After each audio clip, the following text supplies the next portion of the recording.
you something a little different today. We're going to pick up after the cross shift here, Sidewinder on a square up face. So it's a little different than just pulling in and drilling. I see he's already got 3 rows drilled. So what I like to do is put my gloves on. So,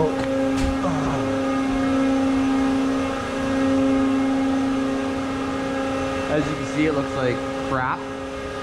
So what I've done here is I've put my drill steel to the bottom of the hole on each 2 different planes and half-ass get a reference plane here.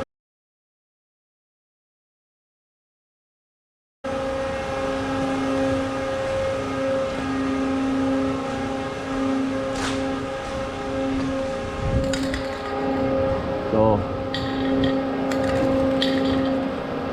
I know I can sting the face, make that my marker. So I'm going to bring my boom to that point, and that'll make my reference line to the back of all my holes. And I'm going to have to move ahead, drill these other rows, and then re-navigate on somewhere on this face.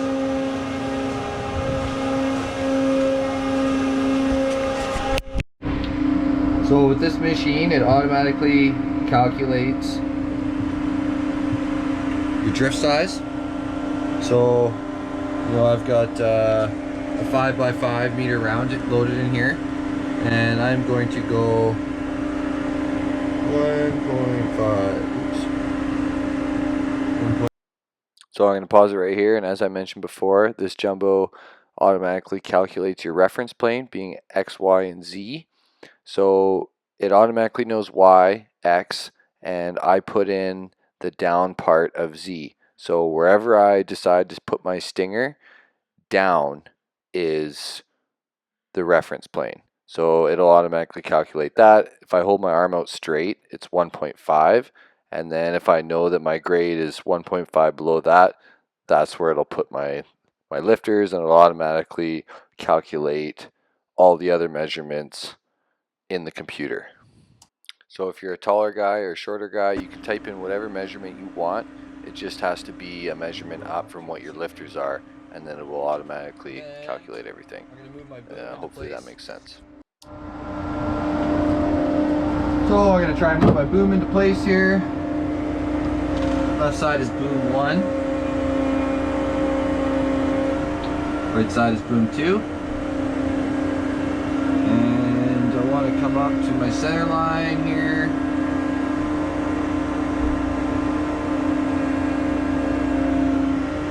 And I get my front sight, my stinger on my center line, and the back of my boom on my back sight.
that, but I'm just going to go with what's already been drilled.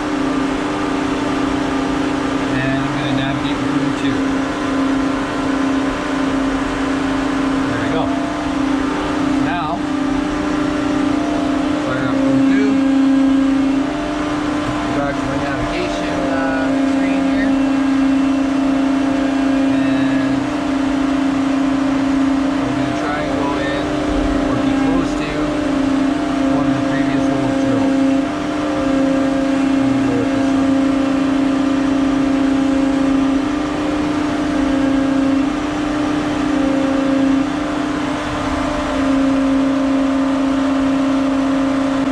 So according to the computer, it should be right bang on the money in this hole here. And doesn't look like I'm anywhere close.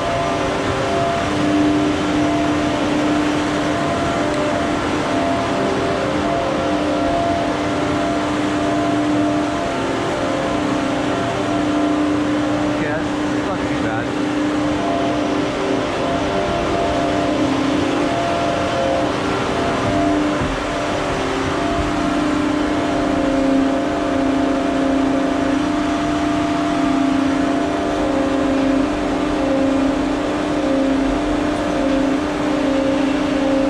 Okay, so that's where it actually is, and all these grids are 1 meter by 1 meter, so you know that's centimeters out. So I think that would be plenty good for this this round. Okay, well let's do some drilling.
couple different tricky ways of getting more distance. The Sidewinder, your boom's being straight, you get the most amount of distance.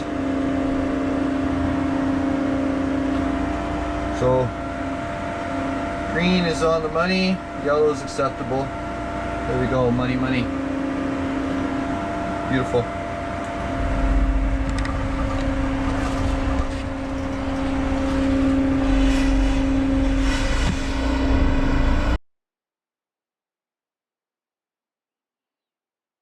A little bit of troubleshooting here. Having problems with my airflow, so I'm gonna bypass those sensors. This new Jumbo is still working the bugs out.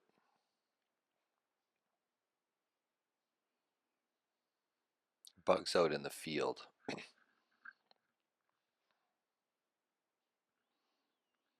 So a couple of gripes I have with this is you can't run two booms at once. You got to switch back and forth, and because it's semi-automated, it really wants to do its full sequence. It kind of won't let you be a faster operator. So you see here, I'm getting lots of orange waiting for operator movement. It's because I'm pressing stop when the drill steel comes out of the hole so I can do functions. And I also mentioned earlier in the video tricks to getting an extra little bit of distance out of a Sidewinder, and having your booms out straight gets you extra distance, and then giving it a little tilt to the side, you can almost get an extra row out of this. And the automation really doesn't like this. It thinks that it's past its full reach when you can actually get a little bit more just by utilizing the different functions of the boom. So I find I'm doing a lot of Sidewinders with this machine, and the automation, it just can't comprehend, or hasn't, I don't know, maybe I don't know how to use it, but I always get booms at max extension errors, and it won't let me drill an extra hole, or it won't drill a hole on automation, when if I take over it, I can make it get there.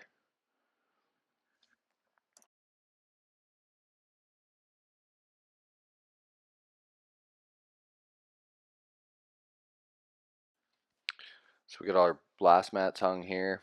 Would have been nice to take this these big slash around before all the infrastructure was hung, but if you have the laborer and the equipment, and the planning, it's easy enough to hang the blast mats and protect the infrastructure. So with this particular Jumbo, it can't do, well, it can do Sidewinders both ways, but if you're going to do a Sidewinder on the right side, right boom has to do the bottom side, left boom has to do the top side, and if you go left, it has to be reverse. So that's with the bolting arm on there. It's not like the E2Cs where you can just left, right, backwards, up, down, sideways, however you want. But I think that it comes with a little bit more durability and easier maintenance and replacement if there is something that goes wrong.